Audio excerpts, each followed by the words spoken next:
Top 10 vaikystės patiekalų Lietuvoje. Spėju, kad antros vietos delikatesui dabar mielai pasakytum ne. 10 vieta. Gogel mogel. Saldžią sriubą plenkėsi 10-tukai šoka patiekalas egzotiškų pavadinimų. Tiesiog kiaušinių tryniai suplak su cukrumi ir volia. Turtuoliai darėsi perdavo cinamonu. 9 vieta.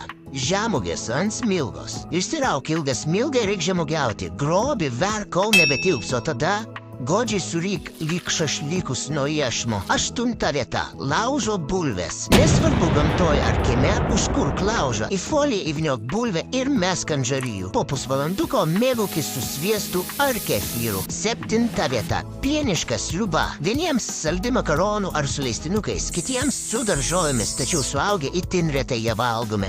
Todėl iškart prisimename vaikystę. 6 vieta. Agurkas su medum. Nusiskink iš daržo šviežią agurką su ketvirčiu, pamirkyk meduje, krimst vasarą. Ar gali būti geriau? 5 vieta.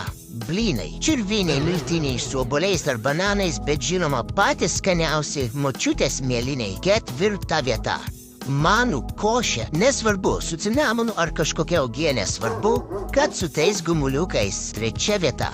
Rabarbarai. Žinoma, kad su cukrumi. Ar kas nors dar augina čia vėduoklinę daržovę? 2 vieta. Duona su cukrumi. Variantų gausu, bet pagrindas išlieka tas pats duonos gaminys plus cukrus. Tada galima šlapinti, tepti sviestą ar grietinę.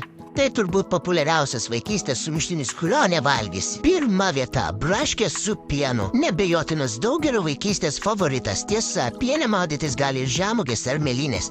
Trintos ar visos saldintos cukrumi ar natūralios. Ką dar būtinai įtrauktum į savo topą? Prezenzyvę apklausą atliko, reitingą sudarė 92 koskas. Prenumeruok.